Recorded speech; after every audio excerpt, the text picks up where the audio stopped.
Story बताते ही हैं हम हमेशा की तरह, और इस बार भी बताएंगे। कंज्यूमर्स के लिए एक बड़ी राहत की खबर आ रही है। पेट्रोल डीजल की बढ़ती कीमतों पर सरकार ने कुछ समय के लिए ब्रेक लगाने का कह दिया है। ये एक्सक्लूसिव जानकारी मेरे और आपके लिए बहुत इंपॉर्टेंट है। सुनते हैं प्रकाश प्रियदर्शी से। प्रकाश, गुड मॉर्निंग, बताएं। देखिए, सूत्रों के हवाले से हमें एक्सक्लूसिव जानकारी मिल रही है कि अगले कुछ समय तक ऑयल मार्केटिंग कंपनी जो है वो पेट्रोल डीजल की कीमतों में बढ़ोतरी नहीं करेंगी। सूत्र में बता रहे हैं कि सरकार ने इस बात के निर्देश दिए हैं ऑयल मार्केटिंग कंपनीज को कि रिटेल प्राइसेस जो है उसमें समीक्षा नहीं की जाए कुछ समय तक, और कीमतों में बढ़ोतरी नहीं की जाए। सूत्र में भी बता रहे हैं कि पेट्रोलियम मंत्रालय ने ओएमसी से यह कहा है कि जो वैश्विक घटनाक्रम है उसमें तेजी से बदलाव हो रहा है, लिहाजा ये बेहतर है कि अभी वेट एंड वॉच के मोड में रहा जाए। तो ऐसे समय में जब महंगाई अपने चरम पर है और पेट्रोल डीजल की कीमतों में बढ़ोतरी की वजह से इसमें और तेजी आ रही थी, लिहाजा एक तरीके से एक बड़ी राहत है कंज्यूमर के लिए। सूत्र हमें भी बता रहे हैं कि हालांकि अभी तक ये क्लियर नहीं है कि कितने लंबे समय तक तेल कंपनियां जो है वो कीमतों की समीक्षा रोकेंगी और पेट्रोल डीजल में बढ़ोतरी से बचेंगी।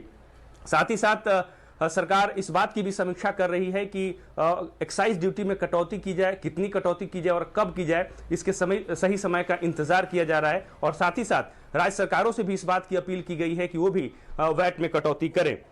जैसा कि आपको पता है कि पिछले 16 दिन में पेट्रोल डीजल पे करीब 10 रुपए की बढ़ोतरी तेल कंपनियां कर चुकी हैं, और जो मौजूदा स्थिति दिख रही है उसमें और बढ़ोतरी की संभावना है। लेकिन सरकार के सलाह पर कंज्यूमर को अगले कुछ समय तक राहत मिलती हुई दिख रही है। देश के कई हिस्सों में फिर से पेट्रोल के प्राइसेस 100 रुपीज के पार चले गए हैं और कुछ हिस्सों में ये ऑल टाइम हाई पर पहुंच गए हैं। सरकार को काफी आलोचना झेलनी पड़ रही है, पार्लियामेंट के अंदर भी और बाहर भी। ऐसे में हरकत दिखाई जा रही है और कंपनियों को इस बात की सलाह दी गई है कि अगले कुछ समय तक कीमतों में बढ़ोतरी ना करें।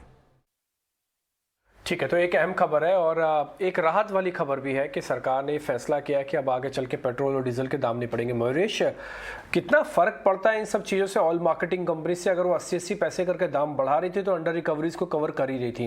देखिए, वैसे तो गवर्नमेंट ने मैकेनिज्म बना ही रखा है, वो तो कंट्रोल नहीं करती, डिकंट्रोल्ड है, लेकिन फिर भी गवर्नमेंट का पार्टिसिपेशन रहता है किसी न किसी तरीके से, एसेंशियल्स है ना। इसलिए आपका व्यू पॉइंट क्या है? तो दो चीजें डिम्पी, आई थिंक ये सारी कंपनियों ने लिए थे ओएमसी में over the last few weeks. I think करना उनको लाजमी था, because they were buying crude at a very high price, और अगर पास थ्रू नहीं करते थे तो एक जबरदस्त नुकसान होता था। With oil where it is at this point of time, I think दो चीजें होती हैं। एक, आई थिंक जो ये खरीदी करते हैं ऑयल की, अगर पास थ्रू नहीं कर पाते हैं तो जो GRMs, सिंगापुर GRM से 12-12.5 डॉलर प्रति बैरल, ये पूरा का पूरा ये एंजॉय नहीं कर पाएंगे, because even feedstock prices will go significantly higher.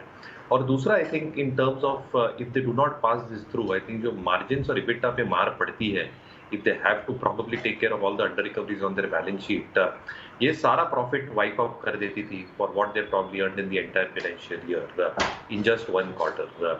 तो आई थिंक काफी डिपेंडेंट होता है कि ऑयल के प्राइसेस कैसे हैं, डिमांड सप्लाई डायनामिक्स, और ये वजह से आई थिंक हम थोड़े दूर रहते हैं ओएमसी स्टॉक से, because it is dependent on too many factors. Alright, ठीक है।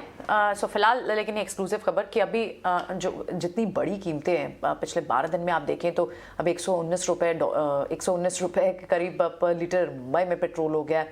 तो फिलहाल अभी के लिए कुछ समय के लिए इसे रोका जाएगा। अभी फिलहाल पेट्रोल और की कीमतों में बढ़ोतरी नहीं होगी, लेकिन ओएमसी शेयरों का आप हाल देखें, क्योंकि ऑलरेडी इनके पर अभी भी एक मार्जिन प्रेशर है और शायद जितनी भी कीमतें बढ़ी हैं वो काफ़ी नहीं है, इसलिए स्टॉक अब इस तरह से